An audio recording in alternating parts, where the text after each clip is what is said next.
Welcome back to World War Now, everybody. I am your host, Conrad Franz, joined as always by Dmitry Kalugin. We hope you're having a fantastic week. We hope our Orthodox listeners are having a fantastic last few weeks of Lent.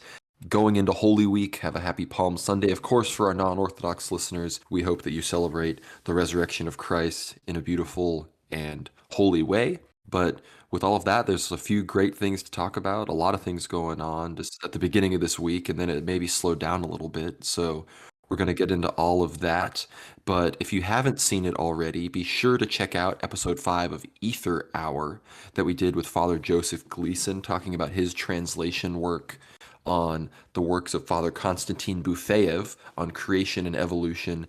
We had a great conversation on that subject, very wide-ranging and spanning many different pieces of subject matter and how it relates to Orthodox life and even how it relates to, some of the stuff going on today, even in Ukraine. So with all of that, if you maybe you have something to say about our episode recently, but Dmitry, how are you doing? Yeah, I'm doing great, Conrad, and I completely agree. The week has really tapered off. It started off with an intense bang, both geopolitically and I guess locally. All this news, especially in Russia, concerning the persecution, kind of ramped up. We had footage of Orthodox churches being destroyed. Of course, the Middle East kind of erupted as well with more intensity. We'll kind of discuss here, and frankly, even more horrendous things going on in Russia itself domestically, finding turmoil within there. And this is all kind of part and parcel of Great Lent. The demons being very active at trying to confuse and also distract Orthodox Christians from having a very solemn and prayerful Lent period, of course, causing all these events to take place. It's really not surprising, given as to how intense Great Lent was last year in 2022. But nevertheless, the episode with Father Joseph has been amazing.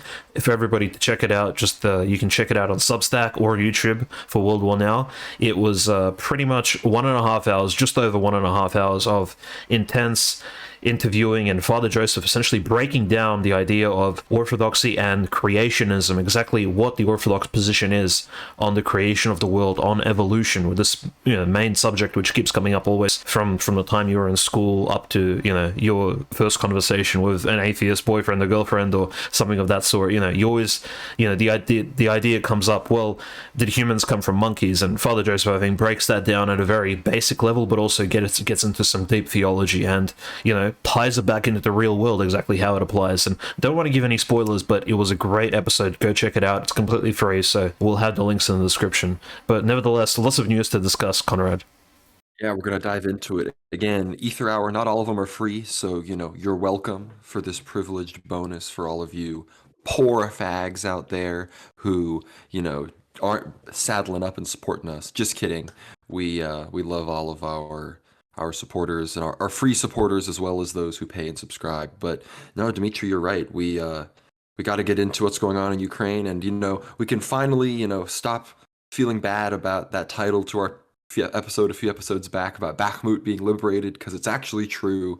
Bakhmut is actually effectively entirely under the control of Wagner and the Russian military, and it seems now that we've got some more revelations about the whole situation that was going on there, which I'd be lying if I said didn't have a couple of our heads scratching just kind of for how long it was going on and some of the confusion there, despite people would be complaining and there'd be breakdown in communications and these other things, but then nothing would really happen. So it seems like we finally got some answers on that. Dmitry, do you want to maybe fill us in on the Bakhmut situation as this saga that we've been covering for months now comes to an end?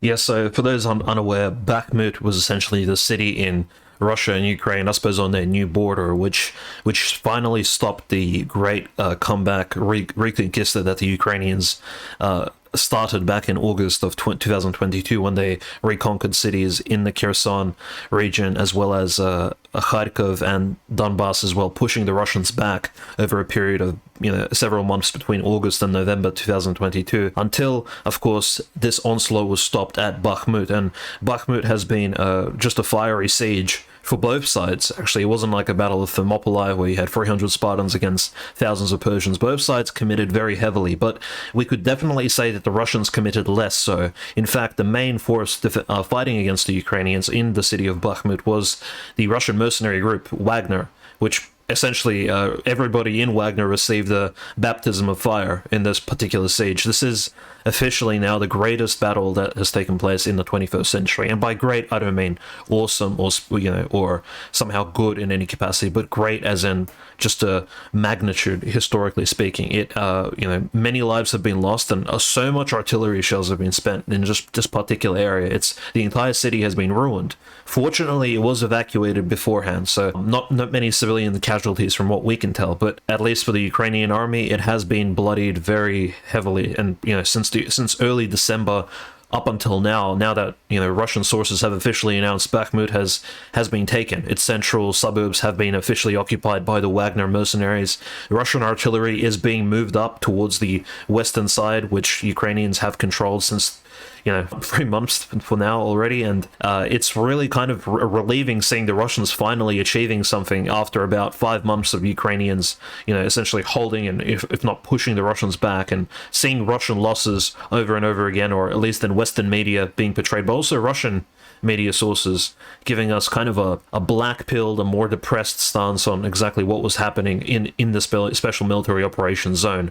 So Bakhmut officially has been announced by the Russian side to have fallen to the Russian Federation and Wagner. Now, I guess we'll just see when Ukrainians finally announce it on their side, because up until now, official, news sources such as The Guardian, UK, or Reuters, US, have still yet to announce this particular city to be taken by Russia, and it's a huge victory for the media space and PR, at least for the Russian side.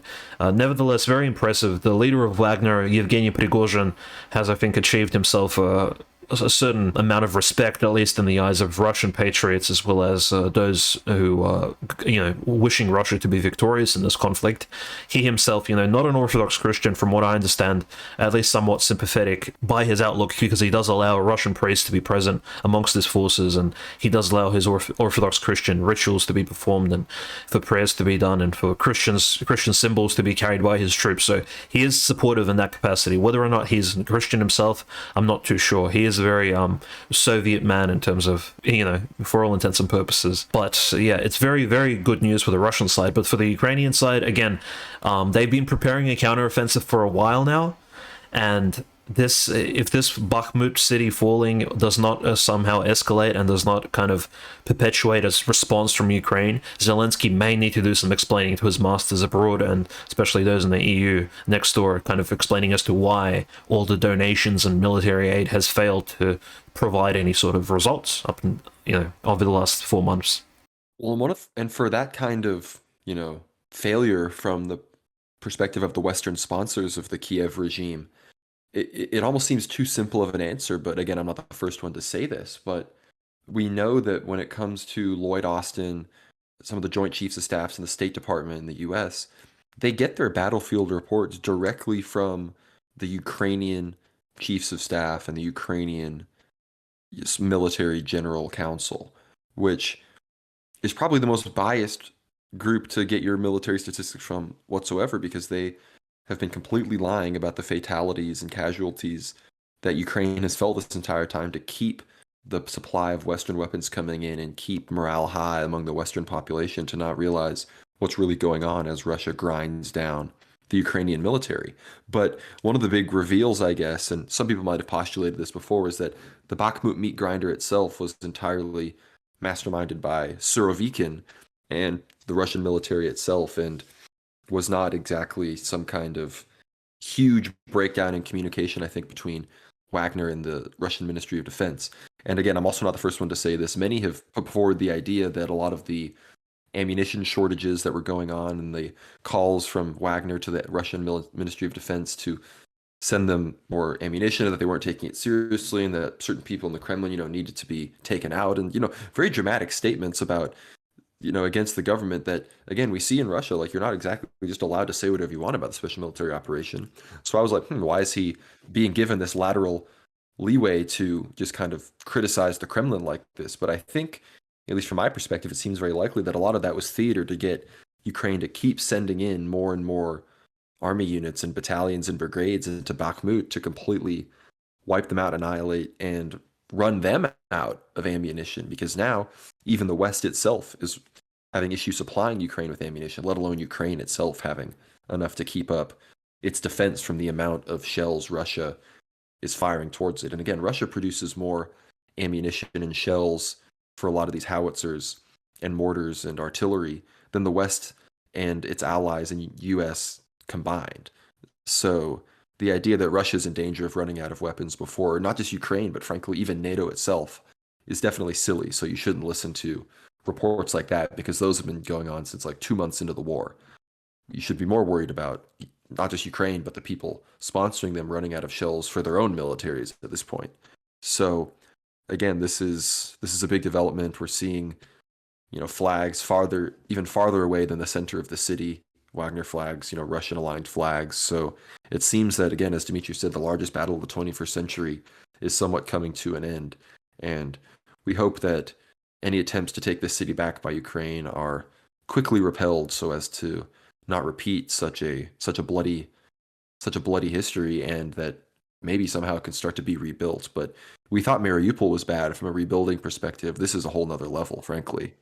Yeah, that's right, and of course it gives an opportunity for the Russian side to, show just their capacity to rebuild, to sort of bring the area back into a peaceful state, wherein they could actually bring in all these construction companies from Russia, again, provide jobs to those in the Donbass, Lugansk area, and actually, those working in the construction field, bring in architects, rebuild the city, bring up apartments, Orthodox churches, government buildings, police stations, fire stations, just bring Bakhmut, which could serve a population of between 30 and 60,000 people, back to a state of living capacity. And naturally, it would need to be demined, and all these processes would need to take place as well. But Russia could show, if of course the offensive does slow down to a halt and the Russian forces don't immediately move to the next cities of Izum, Lysychansk, or even possibly the great city of Slavyansk, wherein the Donbass war actually began, all those almost 9 years ago, when Strelkov and his 50 or so commandos, essentially after the Maidan coup, arrived in Slavyansk and kind of began the whole ordeal, or at least participated in a formal sense. So Slavyansk is the city next to Bakhmut, just to the west, honestly held by Ukrainians at the moment. So if Russia doesn't move further west and kind of solidifies its position along the front, it could of course show the Ukrainian side that, look, we're not actually here to just destroy and besiege your independent Ukrainian cities. We're here to bring them back into the fold, bring them back to Russia, which built these cities from the imperial times a long time ago. And all these cities, of course, have a cultural unity with the Russian people and the Russian culture. And the people living here aren't strangers. They're not occupied peoples. They're not peoples of a second sort. They're citizens of the Russian Federation, equal under the law, and should be and will be treated as such, and their cities will be rebuilt, according to the Russian budget. And yeah, so they could actually present that image to the people of Zaporozhye, to the people of Kherson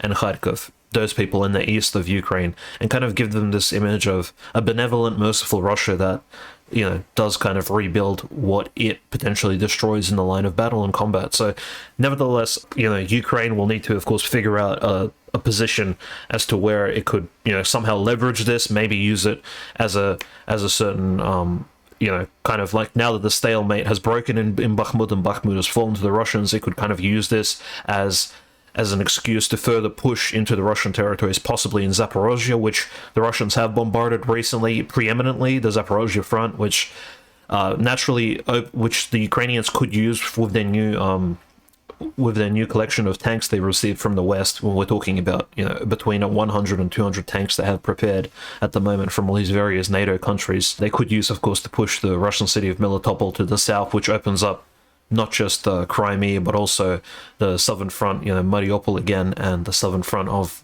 Donbass. And this is kind of where Ukraine would be looking, I guess, in the next few days, maybe weeks. At least their general staff will be planning a potential counteroffensive. And we see this in media sources of the West as well. They're all saying, well, we've given all this equipment to Ukraine in 2023.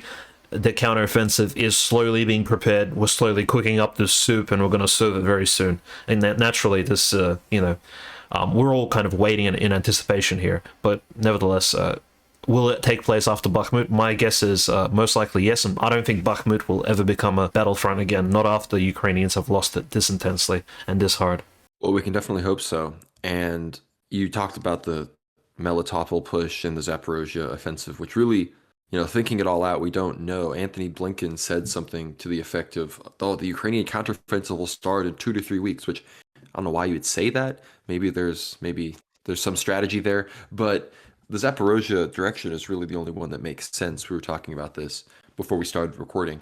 But the other question becomes, what will Russia do? And again, it seems everyone has always been wrong whenever they predict some kind of big era Russian offensive. And we've seen the huge trenches built between some of these cities like Mykolaiv and Melitopol, these 70-kilometer trenches that are, hundreds of yards thick with these fortifications and these reinforced, concrete areas and everything that are being built, with pretty rapid pace. So it's becoming more and more unlikely by the day for Ukraine to really be able to push in this direction. But of course, the question becomes, where is Russia's next target itself? And we've seen in Donetsk, in some of these cities in the Zaporozhye, Donetsk, Luhansk, Kherson regions, these billboards saying things like, "Odessa, wait for us, we're coming for you," and these other sorts of things put up by the local governments. And yeah, Dimitri, of course, I want to get your thoughts on that. It's my perspective that, again, I don't have any direct evidence from government sources that there's a plan right now to immediately take Odessa, but I guess I would say that there are people in power in Moscow and the Kremlin that would not allow something like that to be put up by the Donetsk government, but they chose not to act and those billboards are still up. So I think it's definitely something that's allowed to be thought in the public zeitgeist of Russia that the government is okay with people kind of thinking about. And I don't see them perpetuating that idea if they planned to just sue for peace and completely give up those territories for some kind of, new border. But I want to get your thoughts on that, Dimitri, and then I want to talk about some of the stuff in Lviv and some of the churches before we leave Ukraine itself. But what are your thoughts on the next Russian move? I think the big post is saying Odessa, wait for us. It is kind of a preemptive and sort of premeditative conditioning of sorts for the people of Donetsk. It actually, Donetsk being a frontline city of the Russian forces, the post is coming up there do kind of symbolize the next kind of potential front, at least for those actively looking for Russia's intervention in the city of Odessa itself.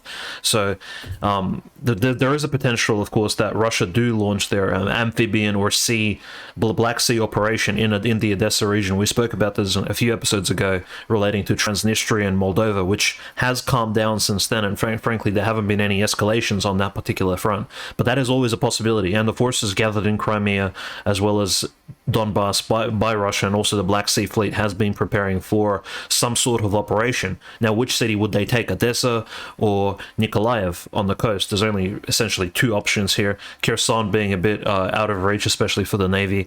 Now, Kherson could be, of course, retaken, but as we've seen, Russia really can't utilize Kherson in any capacity to push further in. At least they haven't done that in 2022. So Odessa definitely could be the implied target for the future. We'll also discuss the grain deal and how that's impacted Russian-Ukrainian trade as well as the international community's stance on the whole war, because I think close to 30% of the world's grain actually leaves the ports stationed next to Odessa city. So if the Russians do launch some sort of amphibian or sea invasion of the Odessa Oblast on the southwestern side of Ukraine, those potential grain shipments will be affected. They'll need to be a very coordinated effort not to affect the ports, or at least those civilian infrastructure areas. It would be a very intense operation, and in fact it could shift the future of the conflict itself into a more end stage, because now Ukraine will definitely be under pressure from not just the eastern side but also the southwestern side, where the Russians could essentially build up this platform from where to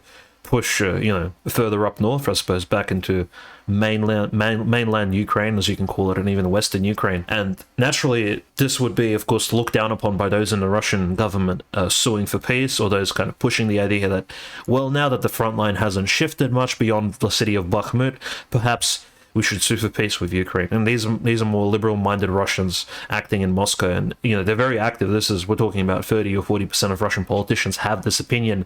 Their old chief leader was Dmitry Medvedev, who's kind of shifted and became more of a right-wing power figure in Russian politics. But naturally, those liberal as Dugin would call them, fifth columnists, but in this case, they're just liberal oppositionary, peace. I guess you can call them doves, are still active in the Russian political sphere, and really they haven't impacted those posters. But I do want to kind of remind people that there were posters when the cities of Kherson. When Kherson became Russian, claiming that, well, Russia is here to stay, Russia will never leave Kherson. Those posters were also put up, not just around Kherson, but also Crimea, and those posters came down once Ukraine recaptured Kherson. So political posters are premeditative and they're a form of public PR.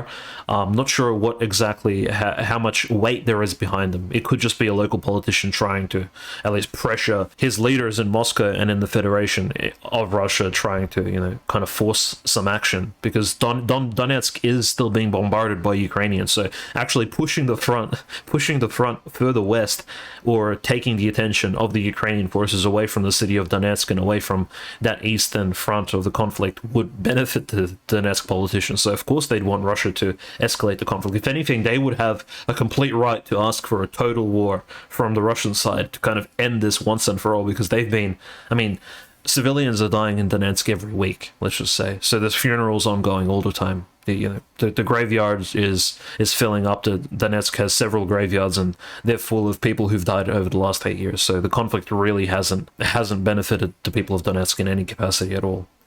Yeah, no, I could even see a push on the ground in that direction, just to continue pushing back the front lines, so that the artillery then has to move back, so that eventually the artillery has to move so far back that, they can't effectively do their terrorism. But speaking of, terrorism and everything, there's a few subjects related to terrorism today, but I wanted to talk about, before we leave Ukraine, what's going on in the church. And we saw a church outbuilding, which looked like a second chapel to me, of a church in Lvov being totally destroyed by construction equipment, backhoes, and everything. And it had been marked with a big Z, as a enemy church of the canonical Ukrainian Orthodox Church.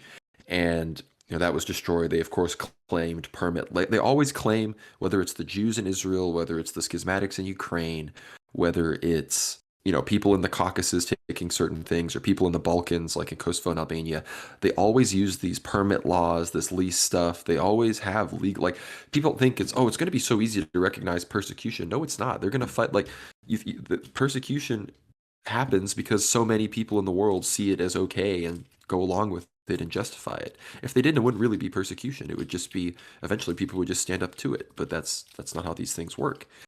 And at so many other places, like the Kiev Pechersky Lavra itself, now that Abbot Pavel has been arrested, there's been so many people gathering there to pray and to sing psalms and hymns. And there's also Satanists and Ukrainian nationalists and evil people and schismatic supporters that are showing up.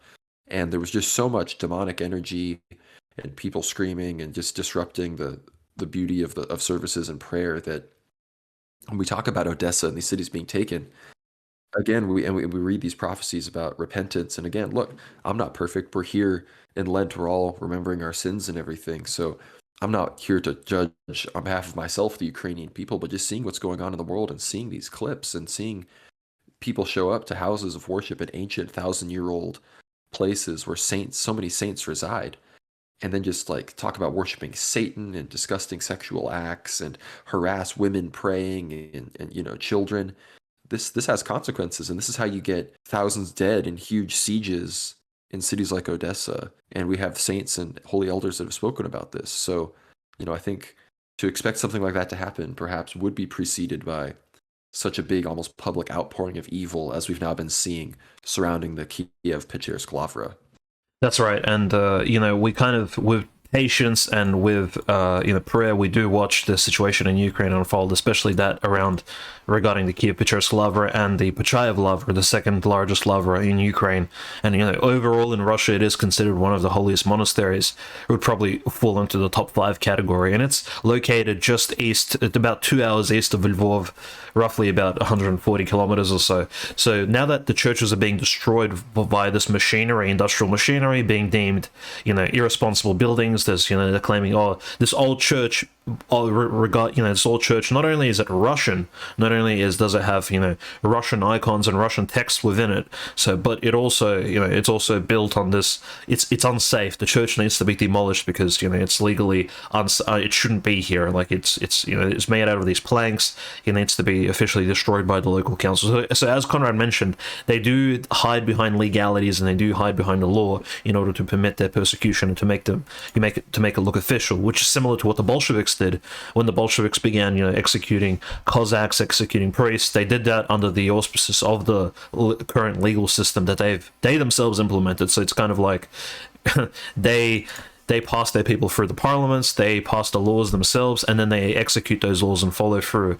And they control the judges. They also, issue the warrants, and they changed the landscape in which all these legal systems are operating in. So we're looking at, of course, an escalation and persecution in Ukraine. So Pachayev Lavra, Kiev Lavra, we have to pray for the monks there, and definitely we'll keep a lookout on that. There is a local council decision around the Pachayev Lavra in the western portion of Ukraine. The government is discussing what to do with it now that Kiev-Pechersk has kind of whittled out, and the government hasn't decided to take the Lavra from the supporters. There is a consideration of taking perhaps Pachayev Lavra, which is also very big. It has this Lavra has been defended against medieval, and we're talking about Renaissance era invasions from the Poles and the Lithuanians and even the French and other Swedish forces in the past. So it does have large walls which can withstand cannonballs and actually withstand a siege. So this particular city monastery will be protected by the local monks there. But how many Orthodox Christians are there in the western part of Ukraine, I think, is the main concern. And my guess is probably not as many as in Kiev, who have come up to defend the Kiev Lavra during this time of Great Lent, right before Easter. In regards to, now that we've spoken about the spiritual terrorism, which is constantly ongoing, and an actual act of political terrorism took place in St. Petersburg itself, which is the second capital of Russia, the imperial capital, the city of St. John of Kronstadt, and so many other great saints. But this terrorist act was committed in early April in a cafe, actually, of all places. So a typical mainstream St. Petersburg street. There was a meeting going on in a cafe, and actually a presentation. So the whole cafe was booked out for a Russian organization which deals with military journalism, so wartime journalism in Ukraine. And they were giving out awards actually to notable journalists. And frankly, there was a few important people there. Most of them Orthodox Christian, mind you, because they've all attended the local services beforehand. So this terrorist act occurred earlier in the week. But the main victim of the terrorist attack, so we're not sure exactly how the bomb was planted. The bomb was, usually probably some sort of local explosive. Several people died. The main victim of it was a famous wartime journalist from Donbass. His nickname was Vladlen Tatarsky, but his Christian Orthodox name was Maxim Fomin. And servant of the Lord Maxim passed away from the explosion almost immediately. He was torn apart by the bomb, and he died. He was only 40 years of age. Now, he was a practicing Orthodox Christian. His story is interesting. I guess I'll just give you a rundown. So he was a famous bank robber in Ukraine prior to Maidan, and he was, just a thief, robbing banks, like essentially just a criminal. Now, this is a real Saul to Apostle Paul story here. And Maxim eventually, after the Maidan coup occurred, he was pardoned by the Donbass authorities, and he kind of had this coming back to God moment where he finally embraced the faith of his baptism, and he returned, essentially became Orthodox again. He began going to church in 2014, began a journalist career, kind of had this complete change of heart.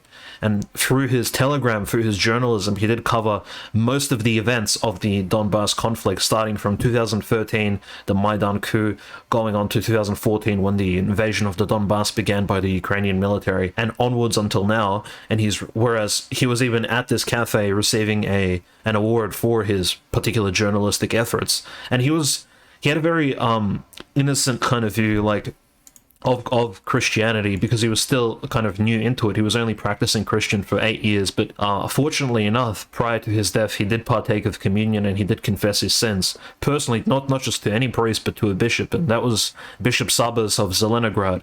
And for those unaware, Bishop Sabas is the Russian priest who's in charge of Moscow when Patriarch Kirill goes either internationally, visits a different country, or visits a different diocese. So he's what you call a vicar bishop.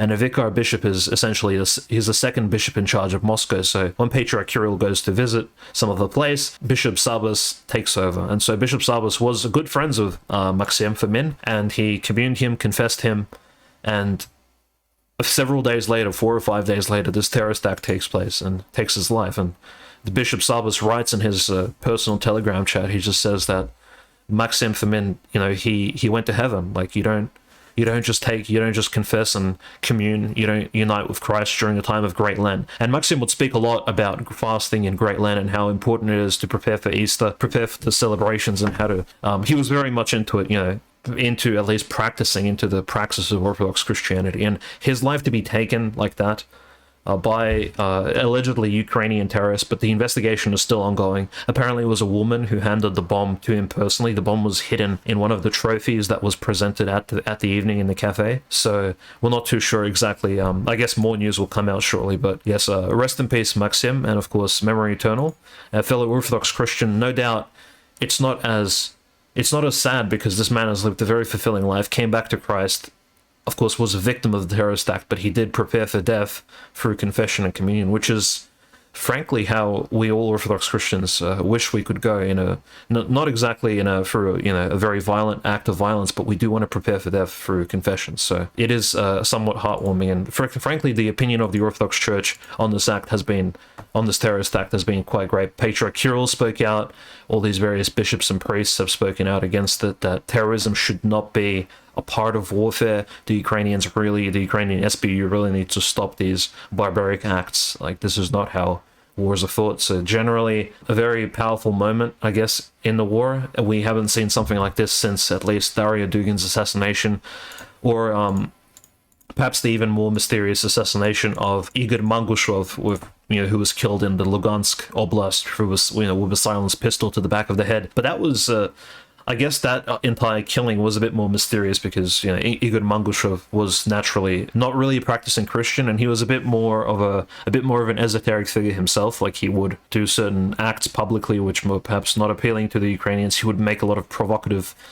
He was an active militant as well in the Donbass region for the Lugansk military. So his assassination was not I wouldn't say, probably not a terrorist act, and we're not too sure who killed him. But there was a lot of acts thus far perpetuated by at least the Ukrainian side. Strimousov's killing as well, very mysterious. Again, Kirill Strimousov, he spoke out against certain powers that controlled the world, controlled Ukraine, and he was killed in a mysterious car accident right before the fall of Kherson in 2022. And Daria Dugin's killing in the north of Moscow, also from 2022. We just remember these people, and eventually I think entire books and not just blog posts, but entire books will be written about just all these victims of mysterious killings throughout this conflict, and not just these 2 years that we're in, but also the 8 years preceding. So again, need to keep these people in our prayers, especially those practicing of the faith, such as servant of God Maxim Fomin. Nevertheless, the conflict continues, the Great Lent continues, and we're 1 week away from Easter now on Palm Sunday, so we are preparing for that great feast day, and of course in a very celebratory mood, and hopefully God, and as well as these two forces participating, do give us some reprieve from all this negativity around, at least in the Ukraine-Russian region. We can hope that, as Lent comes to a close and we celebrate the resurrection of Christ, that some of the persecutions that we talked about in Ukraine can continue to be lifted. And and when it comes to terrorism in Russia, we're going to shift and talk a bit about the mosque situation with the Muslims in and around Moscow and in Russia and all that. But I wanted to shuttle back a little bit. We were, when it comes to those persecutions in Lvov and in the church, there was a man who I believe it was in Lvov had stolen a cross from one of the churches. And then he was struck with a stroke, and I think he's dead. So I think we're seeing some like Ananias and Sapphira, some very biblical, some Onan moments as as many Old Testament stories recount those struck down for their evil deeds. But the other thing you mentioned, Pochai of Lavra, and if anything, I think if anyone was talking about this before the war broke out, we all would have guessed that Pochayev probably would have been taken before Kiev-Pechersk as far as the location of the schismatics and the location of Ukrainian nationalists go. But as far as the Lavras of Ukraine, we have Svyatogorsk farther west, or farther east, rather. We have Kiev, Pechersk obviously in Kiev in the center, and then we have Pochayev more in the east. And I think with all of this, we really need to hope that Svyatogorsk can, as quickly as possible, get behind the Russian front lines so that at least one of these great lavras, where I think in the past few years, so much, I'll just say prophetic wisdom has shown forth for the Russian Orthodox people and the Ukrainian Orthodox people that, some of these places we need to have somewhere that's safe where prayer can really be the focus and not, dealing with the politics of and the logistics of surviving mortar fire and the politics of a persecution amidst war.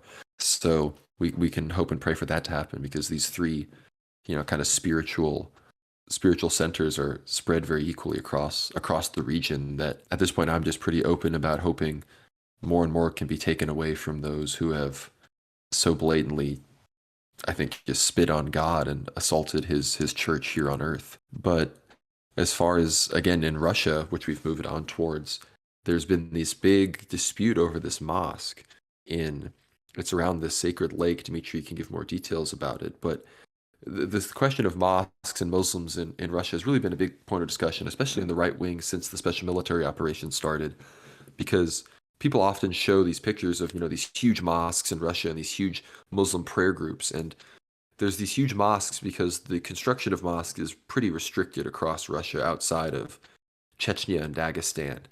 And there's very few mosques actually in St. Petersburg and Moscow. And so the mosques themselves are massive because all the Muslims just go there. And this was going to be one of those mosques, but it was going to be even bigger. It was going to be bigger than even any Christian church in Russia.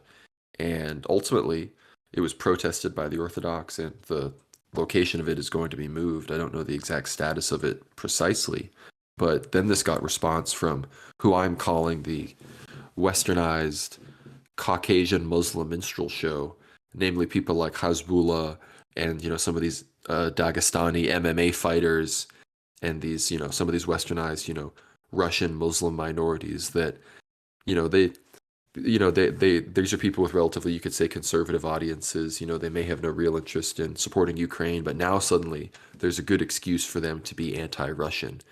And that begins to raise questions, at least for me, about the American interference and Western interference in Russia and the attempt to perhaps use this as a wedge between Muslims and between the Caucasus regions and Moscow and even the Christian population of Russia. So, Dmitry, I want to hear your thoughts on this mosque situation as a Russian.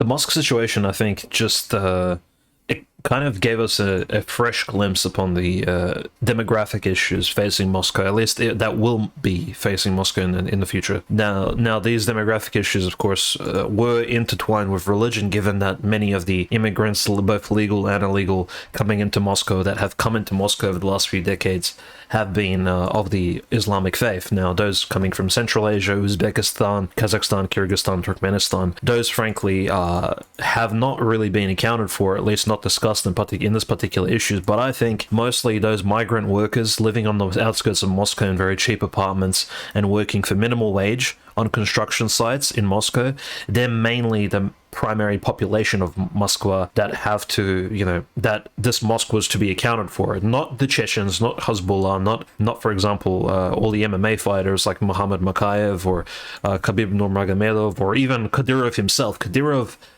when he visits Moscow, he doesn't do so for the purposes of a Muslim pilgrimage. There are many, many mosques in both Dagestan and Chechnya and Grozny itself. So frankly, constructing a large mosque that will fit roughly, according to the plans, it was supposed to fit close to 60,000 Muslims at once, believers, that is, those to pray during the Muslim prayer time. And that's according to the blueprints, it was supposed to be larger than the Church of Christ the Saviour's Cathedral in the center of Moscow, which frankly would make it the largest religious building in Moscow, in the city of Moscow itself.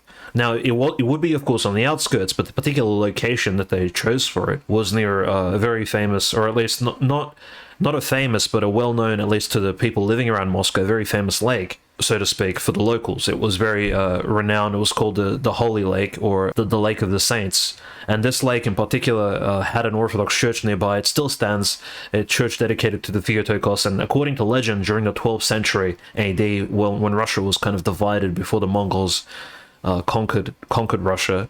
Russia was divided in civil war, and all the various princes and principalities war against one another. And when the area was about to be invaded by an army of one of the princes, the locals would hide in one of the churches, and that particular church suddenly. The Theotokos and all her angels, some cherubim appeared in the church itself, and suddenly these streams of water began to erupt from outside the church, and they sunk. The church sunk into this newly appeared lake, which from this kind of just a miracle occurred. A lake appeared out of nowhere, and the church submerged into it. Almost, I can probably imagine something like a submarine. And this 12th century legend, or at least this Orthodox narrative from the story of the lake, kind of appeared, and so.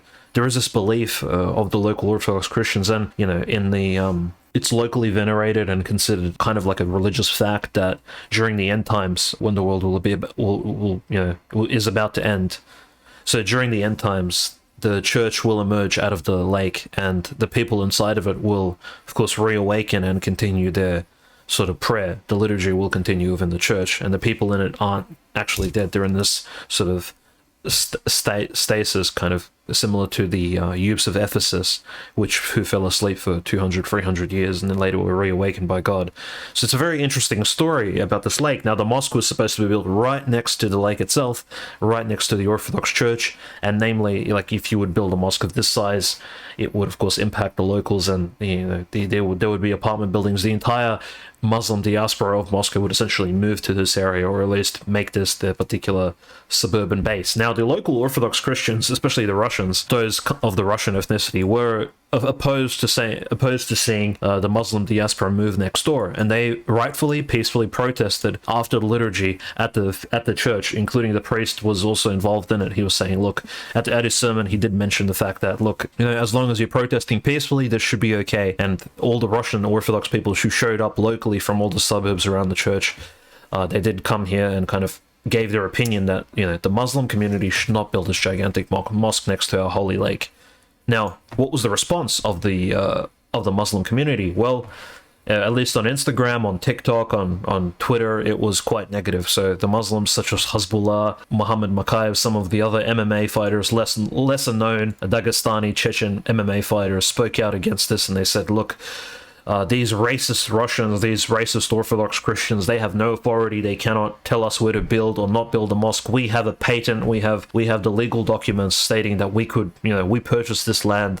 Like our local mullah already arranged everything with Sobyanin, the mayor of Moscow, and they had all these legalities behind them, and they kind of spoke as if, well, look, this mosque in the eastern part of Moscow on the outskirts, like, we have all the authority from the local authorities to build it. We have the rights. Now, what they don't understand is, well, I guess we knowledgeable people could frankly do the research and realize that Sobyanin, out of, the mayor of Moscow, Sergei Sobyanin, is kind of using this as an instrument to appease not just the migrants from Central Asia, but also the various migrants from Chechnya and Dagestan.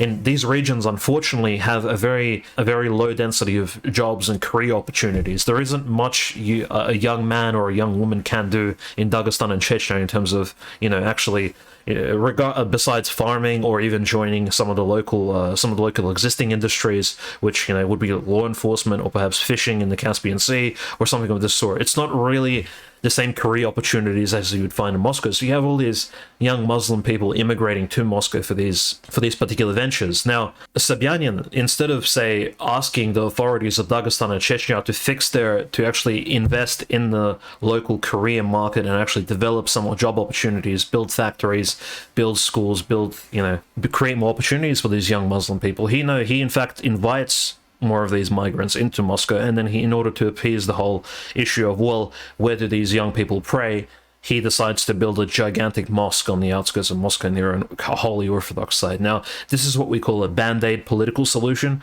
and of course Sobyanin, given that the Moscow election is coming up, would of course want to cater to the Muslim vote, similar to how the Democrats in the US would cater to the vote of the Latinx community, shall we say, and the BLM community of the African Americans. So there is this minority catering, minority pandering going on here, which is very popular in Moscow, given that, notice how it's the Chechens and Dagestanis who spoke out a lot, Conrad, because they're a very small minority in Russia itself, less than 1% for both Dagestanis and Chechens. Nevertheless, they're the ones on social media actually being the loudest, calling Russians racist, calling the Orthodox people like an intolerant, chauvinistic religion. Like, it's very bizarre, I think. Yeah, we've talked about the past, at least hinted at it, especially the issue of, those demographics. But like you said, the biggest group of Muslims in Russia are these Tatars, not even these Caucasian people. So this idea that they get this big say in Moscow is of course ridiculous. But whenever something cringe happens in Russia, it's really just mostly relegated to Moscow itself, whether it comes to COVID stuff or stuff regarding like AIDS. People talk about that, or stuff regarding this kind of nonsense. It's again, Moscow is where the biggest city in Europe, as it's known, will be where that kind of stuff happens. But we see, again, as I mentioned before, it's risky and Russia has to be tread lightly on these things because the United States will be just lurking and waiting to take any opportunity to start dividing the country to because the reason the Dagestan and Chechen wars and like, the Chechen wars and those things were such a big deal was because it was an entire region and separatism was thus more possible than somewhere like the United States where there's really no region where any group ideological or ethnic is concentrated enough to separate from the major power centers of the United States and Zog. So unlike, that's why the Chechen wars had to be fought because of that regionalism. But now it seems that, they've got to tread lightly with this population because they fought so hard to retain them. And now we need to make sure they're not used against them in this fifth generation hybrid warfare that we're a part of. But the stuff in Russia is all very interesting. The terrorism, we hope that we don't see more of that. But as it looks to me that they're going to lose the war. The question is just how much territory are they going to lose? Bakhmut seemed to be a line in the sand. Scott Ritter is saying Bakhmut is the end of the war. It may go on for 2 more years, but he kind of equates it to like Gettysburg. The Civil War in America fought on for 2 more years, but that was like Gettysburg was fought, and that was really kind of where it was decided. But we now can move to, the other parts of the world with World War III, and we see Israel, things really heating up. And in previous episodes, we've talked about the huge protests against Netanyahu attempting to bring the Supreme Court of Israel completely under the Knesset, which is a unicameral legislature. And again, the president of Israel is entirely powerless. So the prime minister and the legislature have all the power.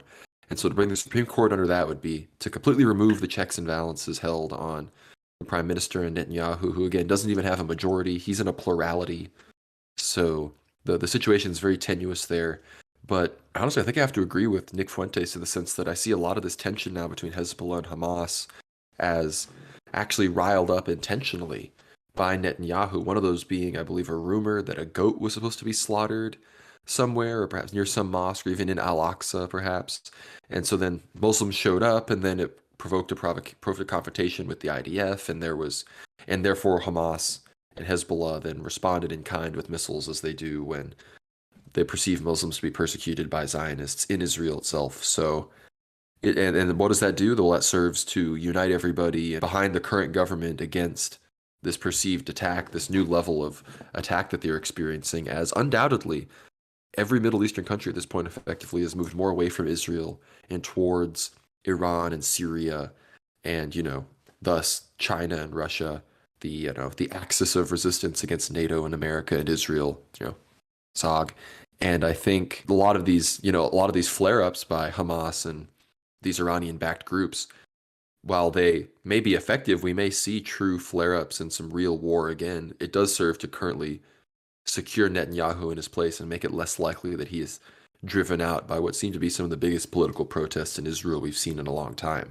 But beyond that, the stuff on al-Aqsa seems to just be ramping up more and more. And that's something that we know is mentioned in many prophecies. We know also, in the city of Jerusalem, we've talked extensively about the Christian persecutions there of the Jerusalem Patriarchate, how it actually mirrors the Ukrainian persecutions. So, Dimitri, I'm curious your thoughts on everything going on there right now and the general shift towards Iran, towards China, and away from Israel and the post-imperial Zionist project there.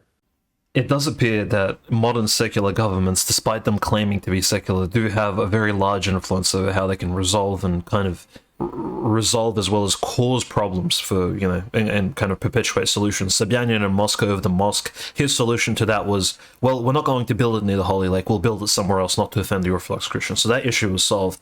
In Ukraine, Zelensky, of course, with the Kiev-Pechersk lavra, claiming that, look, we're going to take the lavra from the Orthodox monks, and then kind of backing down after a while, or at least it hasn't been taken yet, and it's been about 2 weeks now, following the announcements that the monks need to leave by the end of March. It's already almost 2 weeks into April, and the monks still haven't been forced out. So the secular governments in these particular regions, as well as Israel, the Jews leading Israel, where we see the Al-Aqsa Mosque, pressured by the Israeli security forces, similar to how Zelensky pressured the Ukrainians in Kiev-Pechersk, and of course the Muslims tried to pressure Sobyanin and the Orthodox in Moscow. Religion still plays a very heavy role in modern politics, and this is kind of undeniable at this point, given that the nature of this cold Third World War, and it's moving into the hot zone. And we saw the Al-Aqsa Mosque and the Dome of the Rock being pressured by Israeli security forces after the Israel provocatively actually attacked Syrian territory from the Golan Heights, provoking, of course, Syria to activate some of its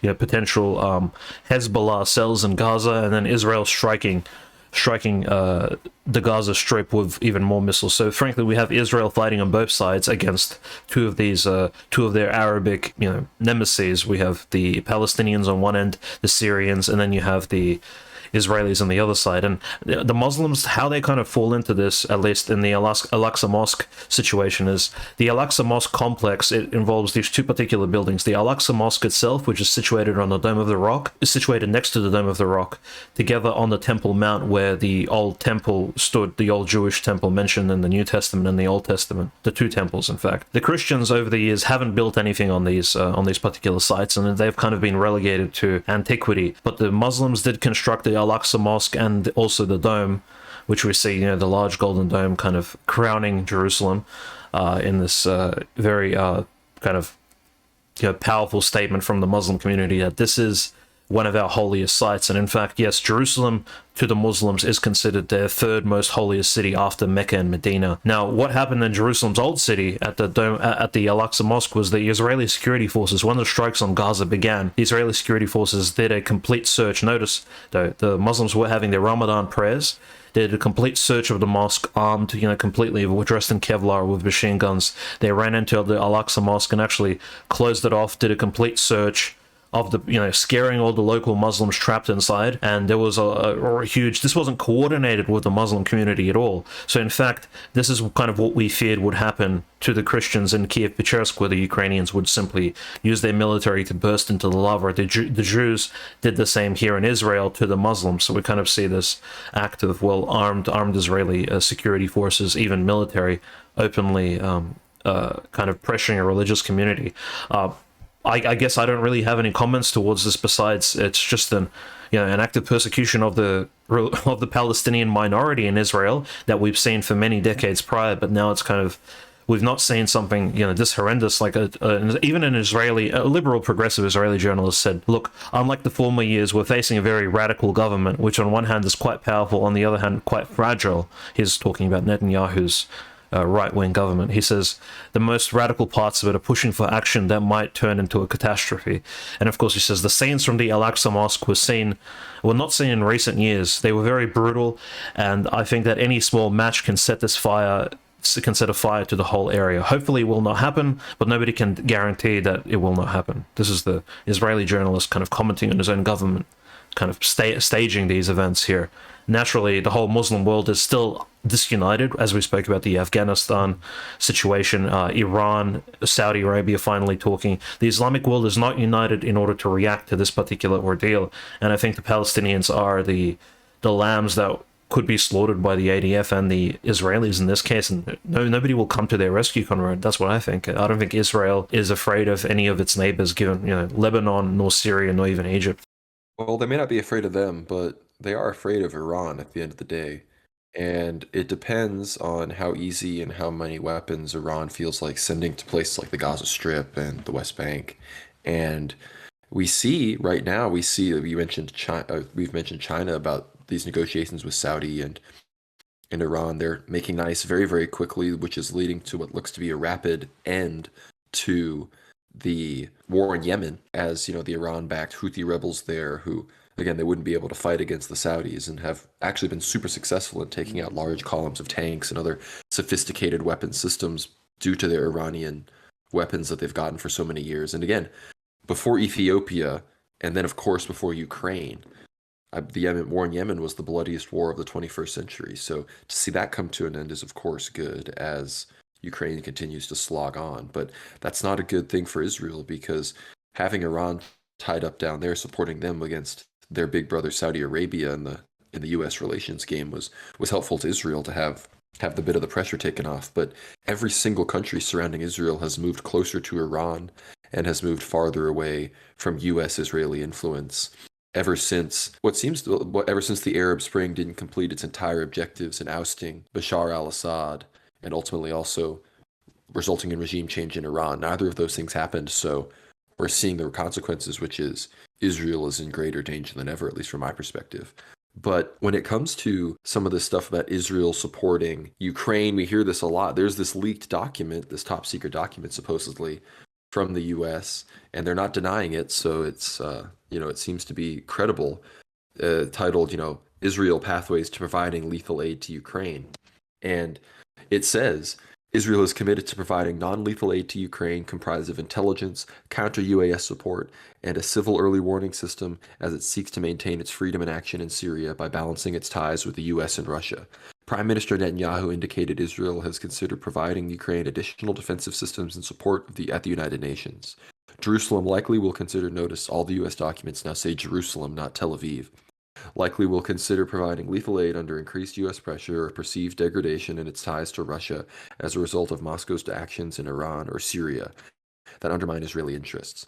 And then it has this graph, this kind of table at the end with most plausible to least plausible, with the most plausible scenario for pathways to providing lethal aid to Ukraine for Israel. It says Jerusalem adopts Turkish model for Ukraine aid.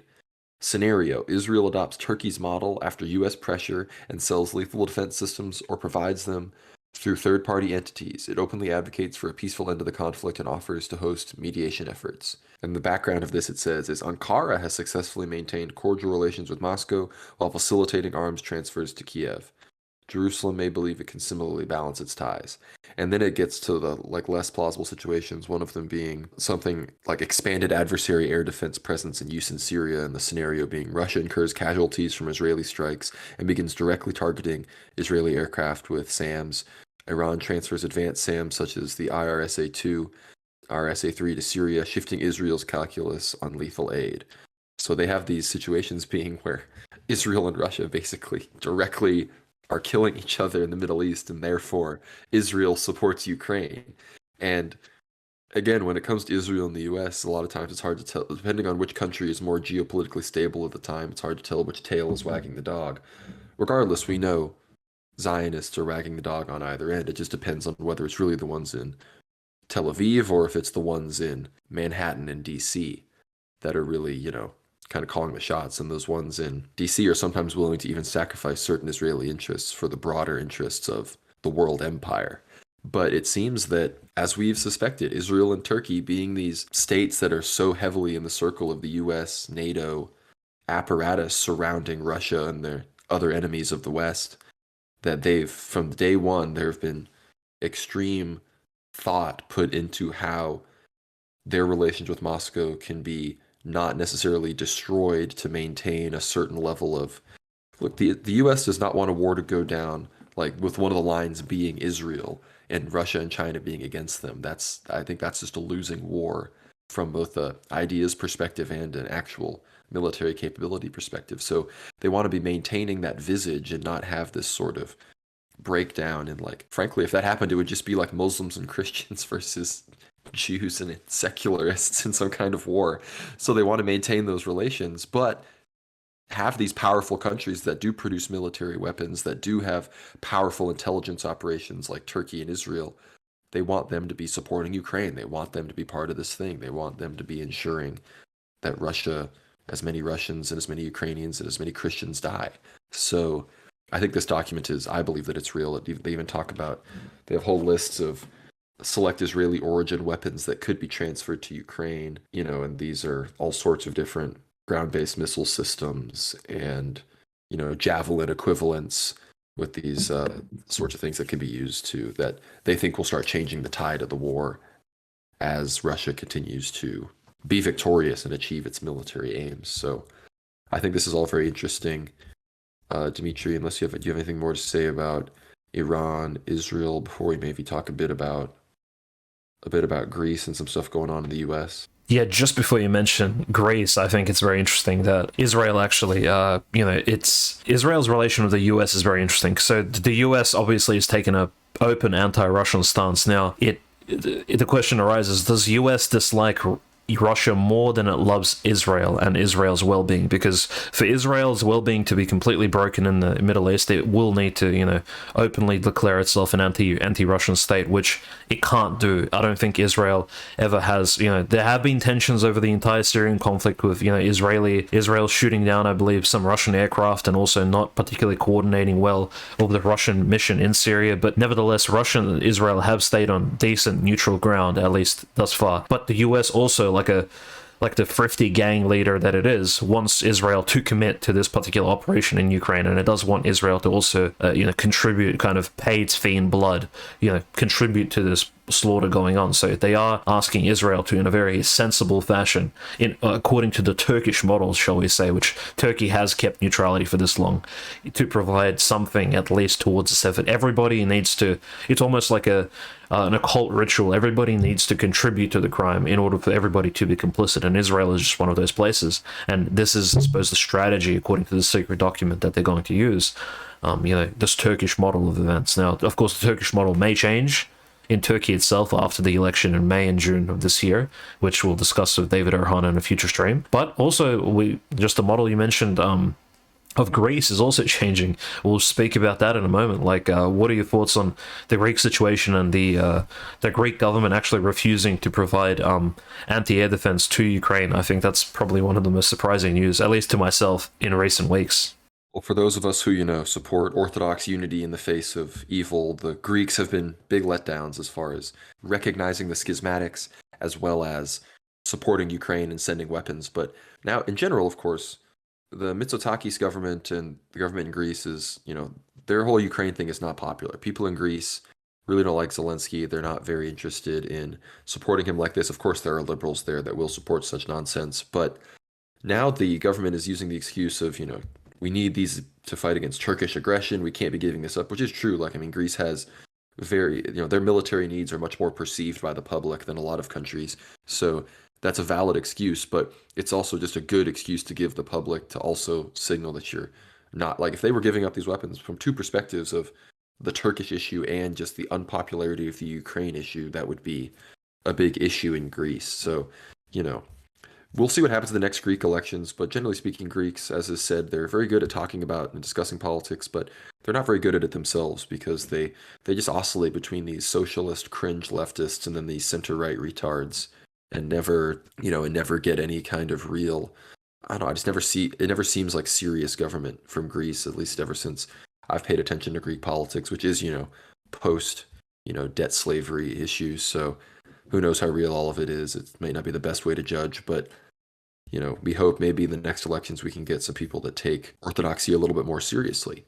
But in the same region, a bit north of Greece in the Balkans, we saw Milo Đukanović finally completely ousted from power for the final time, it seems.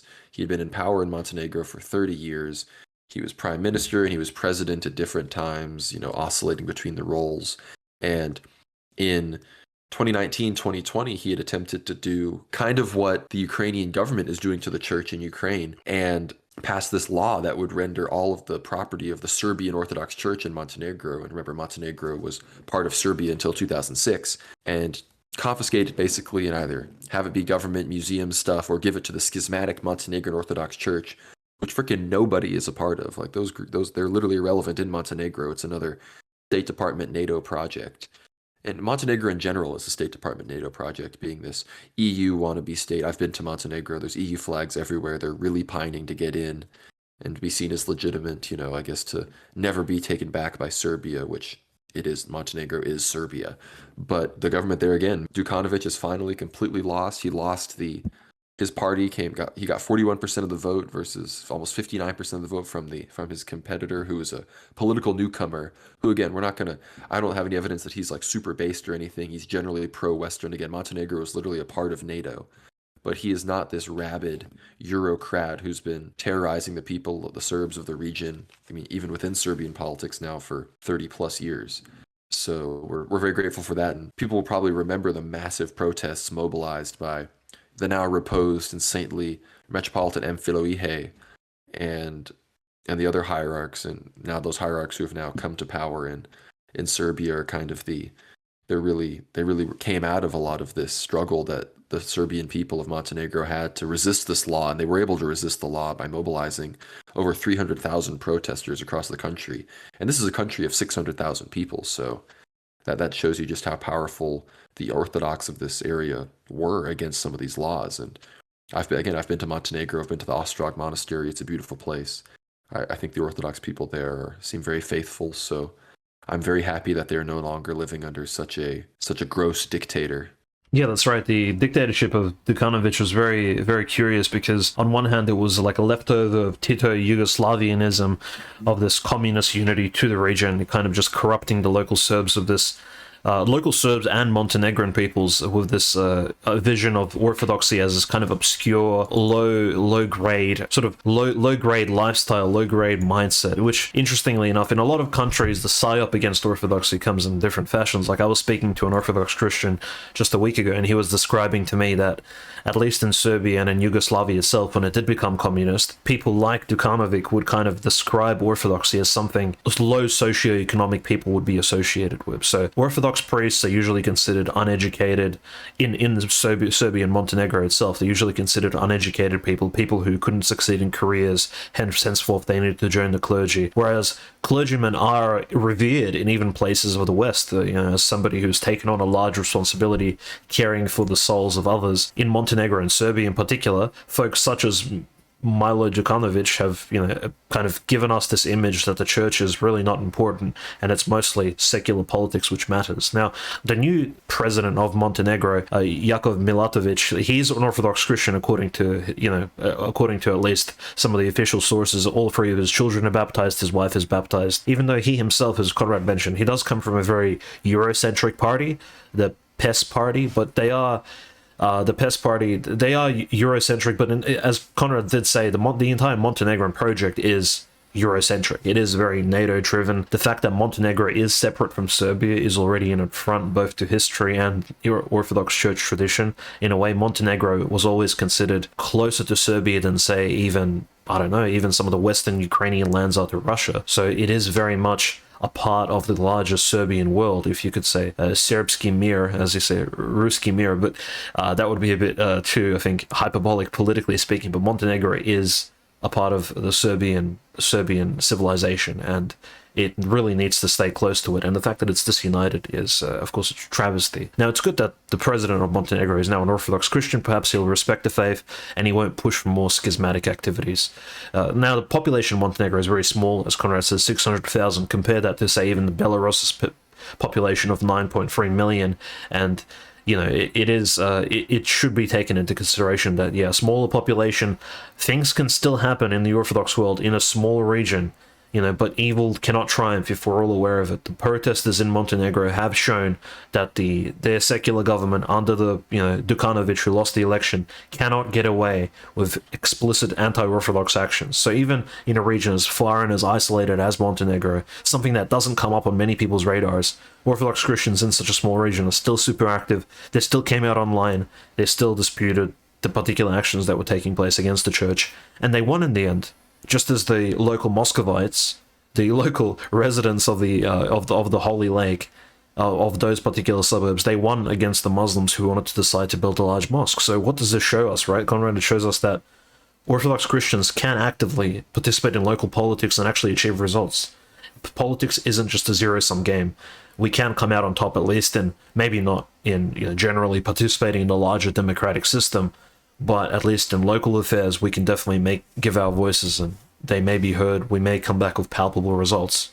And it just proves that the establishment of an Orthodox society, an Orthodox phronema, an Orthodox community within a country that really seeps into the ethos and mindset of, the ethnos even, you then have this powerful vehicle, this that, is guided by the Holy Spirit even, that does allow you to organize in certain political situations when the time arises, like we see even in Ukraine, like we see, of course, like we said in Montenegro.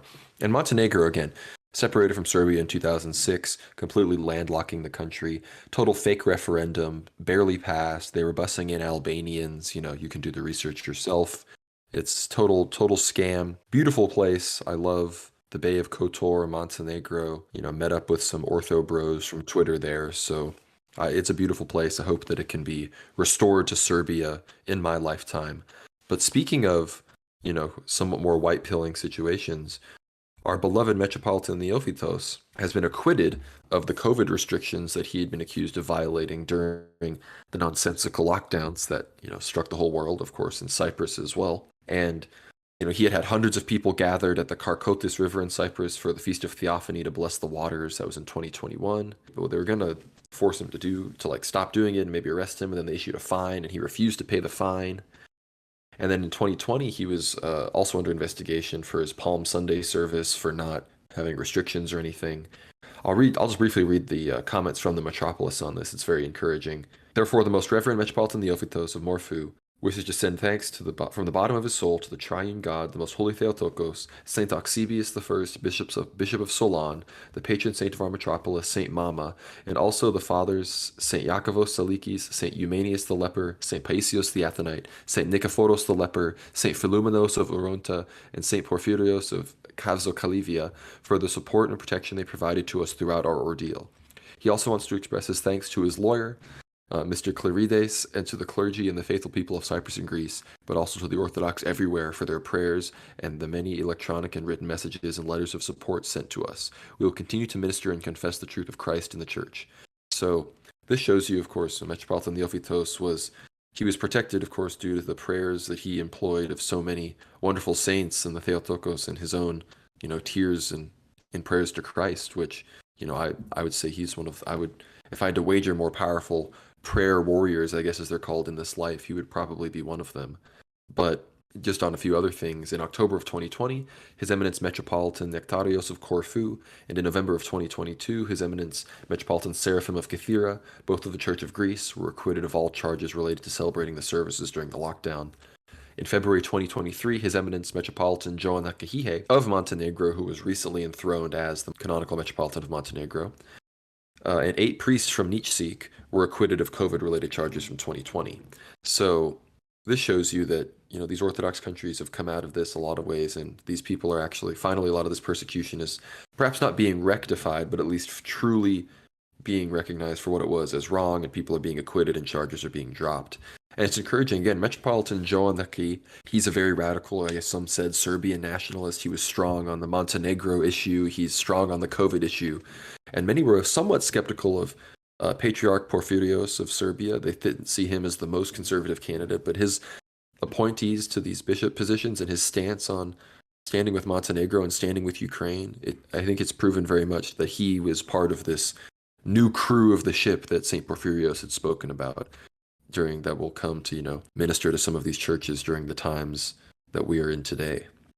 That's right. It's a huge blessing having hierarchs who don't compromise on issues such as COVID and the pandemic, who don't compromise on issues of the Ukrainian church question and on co-celebrating with schismatics, because co-celebrating with schismatics and heretics is considered a heresy and a breach of canon law in and of itself.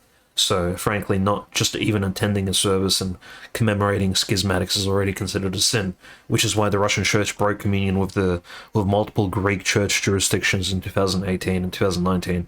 I think those events have, greatly shaped what we see today, at least in Ukraine, and it is frankly a reaction. And this does affect other jurisdictions overseas as well. For example, the Estonian Orthodox Church and the Finnish Orthodox Church, which is one of the other reasons Finland, I suppose, has always been a target for Western sources, at least the forces of the West, at least, that wish to impose their sort of mindset upon the people of Finland. Finland has always been, at least in some sense, over the last 300 years, an integral member of the Russian civilization. It is kind of in that middle ground between the Kingdom of Sweden and the Russian Tsardom, and they've kind of the fact that the Finnish state has recently been, one of the big news, I suppose, of the week has been that the Finnish state has been officially granted entrance into NATO is again a huge affront, not just to the church but also to the Russian Federation itself, now that the NATO border with Russia has expanded at least twice in length, up to I think 1,600 miles or 1,600 kilometers, so to speak. It has put a lot of Russian defense considerations at risk, and it also, of course, I think divides the Finnish society or those participating in the Finnish Orthodox Church away from some of its Orthodox neighbors, more conservatively speaking. We all know Finland during the last 100 years has had very skeptical stances on Orthodoxy, and its membership in NATO isn't making things any easier, because we do know NATO, besides just being a military alliance, is very much an adherent of the alphabet values and some of those values associated with those particular leanings. It is a very progressive military alliance, not just simply one which is anti-Russian. They also seek to push an agenda across all of its member states. And remember, we saw Sanna Marin just lose in Finland, the libtard, cocaine snorting girl boss prime minister that got in trouble for all her party videos. She lost, and then this more right wing guy came, but they both hate Russia. So as far as from a foreign policy perspective, it doesn't really matter. But Finland's now in NATO. From Article 5 perspective, it definitely matters. But I'm going to read a brief Russians with Attitudes thread, their perspective on it. I think it is interesting. They say, this is just a PR step. Finland hasn't been meaningfully neutral in the sense of military alliances since the 90s, and has since then continuously taken steps for further integration with NATO, both in terms of arms procurement and command structure. Same goes for Sweden. Swedish soldiers participated in NATO missions from Kosovo to Libya and have had a host country agreement with NATO for years, allowing for joint exercises and NATO troop deployments to Sweden. The formally joining part is just optics. And it's not just that, it's also a chance for Turkey, as we talked about before with this Turkish strategy. Turkey keeping Sweden out is a way for them to kind of keep up a better look with Moscow, saying things like, see, we're keeping some of them out, we're not going full on with NATO. But again, it is a lot of PR. A lot of this stuff is for, if it really came down to it, do we really believe that, the libtards that are in Finland and that occupy their government wouldn't ultimately side with the West? Unfortunately, that's what we're seeing. And Finland, unfortunately, is very strategically located regarding Russian, geostrategic interests like that. Yeah, that's right. And on top of that, Putin has Russian retaliation to Finland joining NATO has been Putin, as well as some members of his staff, and also Medvedev himself openly stating that we will be stationing nuclear missiles and long-range missiles in Belarus. So Russia essentially has moved some of its tactical long-range missile units into Belarus, or at least officially they've stated they're going to do so, in order to look if NATO is pushing their border further east, and including some of these eastern Scandinavian states, to join into the alliance. So Russia should also aptly kind of position its offensive forces or defensive forces more towards the west in its allied neighbor country Belarus, which is essentially already de facto a part of Russia, at least in a military sense. This complete integration almost of the two militaries. We're only waiting for a formal de jure kind of document to be signed between the two. But we've spoken about Belarus a couple of times over the last few episodes, and yeah, we are waiting for that Lukashenko-Putin moment where they meet up and they all agree to, finally unite the two nations. That would be probably one of the greatest events of the decade when that does take place. But again, still waiting for that to happen. And Finland joining NATO, and Erdogan essentially, as you said, Erdogan condoning it, and Russians of Attitude correctly said that Erdogan did try to take a neutral stance. We spoke about this with David.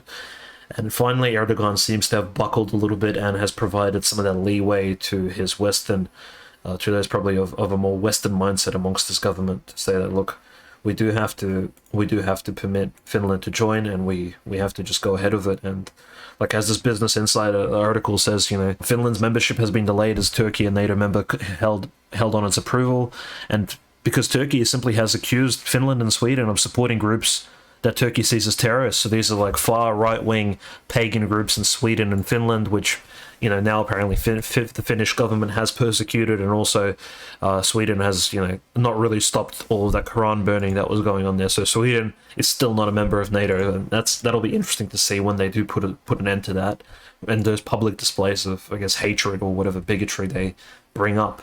But it will be interesting to see also, I think, Conrad, to consider that now that Turkey does mark out these groups as like terrorist, these pagan groups as somewhat offensive to their particular state, and Ukraine, on the other hand, marking out the Orthodox Church, that would, the Orthodox Church, which is canonical and under the jurisdiction of Moscow, at least in a very limited capacity.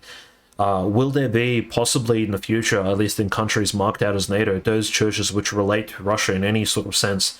Could there be a potential persecution? Like the Finnish Orthodox Church is very much still influenced by the greater Russian jurisdiction next door. Could we see a certain sort of witch hunt looking for Russian collaborators in some of these NATO countries? I think there's a short prognosis that could be made here that, this is potentially where they're going, and Zelensky is simply the one steering the ship here. He is the icebreaker that is going to set this course of destroying any ties of orthodoxy, any ties that the Orthodox Church has to this future empire in the East, or at least kind of persecuting Orthodox Christians with that pretext. I think it's really negative, and we could see Finland get involved in that in the future. That's just my kind of hypothetical. Not that this is directly tied to it, but it kind of is actually. The Finnish Orthodox Church is directly under the Ecumenical Patriarch and is one of the most egregious offenders of a lot of ecumenism. They have like gluten-free Eucharist. They, of course, they're on the Gregorian calendar for some reason, not like the Revised Julian, like the actual Gregorian. So like there's all sorts of problems. So it's just another example of how the EP, frankly, just needs to be moved to Mount Athos at this point, and all of their weird satellites around the world that have nothing to do with the current Hellenic world need to be surrendered to the actual, local Orthodox people that are in that geographic region. But that all aside, there is big things happening in Turkey. We're going to be having David on for a stream with that election coming up. Again, Turkish election coming first, UX election coming afterwards. My statement being, I believe the Turkish election actually matters more. But here in the US, we're seeing big things. All the Tennessee stuff has all the political, with the gun control and the fake Malcolm X LARPer guy yelling and stuff. Everyone's talking about all this, about political power, and stuff's really getting polarized here in the US, and the whole Trump arraignment and indictment and potential arrest and subsequent gag order that's likely. It's all coming to a head, and it's all in the backdrop of World War III. Again, we're all going to get distracted with the crazy domestic stuff with the US and the southern border, which all very much matters, but when the sea changes and maybe Trump gets in or not, again, if Trump doesn't get in, again, I'm not saying that Trump will immediately fix all of our geopolitical problems, but if he doesn't get in, the powers that be in Zog will see it as a big vindication to just march continually forward with what they see as a potential, I think, World War III that they might be able to win, perhaps before, on a long enough timeline, a World War III occurs that they are incapable of winning and lose. So we're watching all of this very closely, of course. Dimitri, if there's anything else you have to say about anything we talked about, I'd love to hear it. But if not, we can kind of start to wrap this up. Yeah, kind of just going deeper into April, I think we'll have a clearer forecast of what's going to happen during these Turkish elections in May. And naturally, we will be having our first live stream covering the elections with David Erhan, who you can also follow on Twitter and YouTube. Of course, his huge YouTube channel, 10,000 subscribers, where he covers Orthodox theological subjects. But besides theology, I think his local opinions on politics have been clearly demonstrated in his streams with Jay Dyer, as well as us on World War Now. The interview we have with David regarding Turkey can be found in the channel. We'll be posting it in the description as well, so you guys can check it out. But yeah, besides that, I think main news that need to be covered at least next week is, how will the persecutions in Ukraine develop? Because at this point we have seen a certain stalemate. Zelensky hasn't pushed too deep. And, frankly, we'll also see how Israel and Palestine will the bombardments of Gaza continue? Will there be an escalation between Israel and Syria, who at this point consider themselves adversaries in an active sense? Yeah, definitely things are heating up, at least in that part of the world. And it will be very interesting to see how it all develops. And of course, Christ is risen from the dead. That is, Pascha is coming soon. Of course, the holy fire will descend in Jerusalem, and we will of course, bring you the details about that after it occurs at whatever show, whether it's World War Now or Ether Hour that we record after it happens. But with all of that, be sure to subscribe to us on Substack, worldwarnow.substack.com. It's where everything happens. We're hoping the whole Twitter thing is done. It seems that our Substack links are getting likes again. We hope that is all behind us, and I just never have to think about that again, because that was really pissing me off. But subscribe to the YouTube channel as well. Please do both. It's really great. We post clips on the YouTube channel. We post full episodes of Ether Hour on Substack. There's great reasons to be subscribed to both. There's great reasons to comment on both.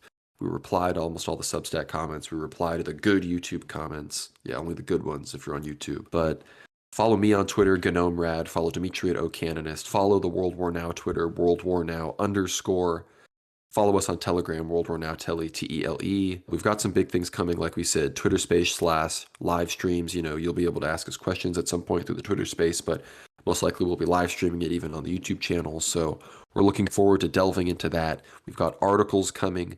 I actually have some articles on the Turley Talks website, turleytalks.com, if you check that out. That's part of the reason I haven't been writing as many articles on World War Now. But with all of that, Dimitri, if you want to sign us off, I think that's a good place to end it. Yeah, thank you everybody for listening. We wish you a great Holy Week, the last week of Great Lent. Keep your prayers up, keep fasting. There's only 1 week to go, and hope everybody has a very feastful Easter next weekend. And honestly, have a great last week of Lent, and God bless everybody. Thank you. God bless y'all.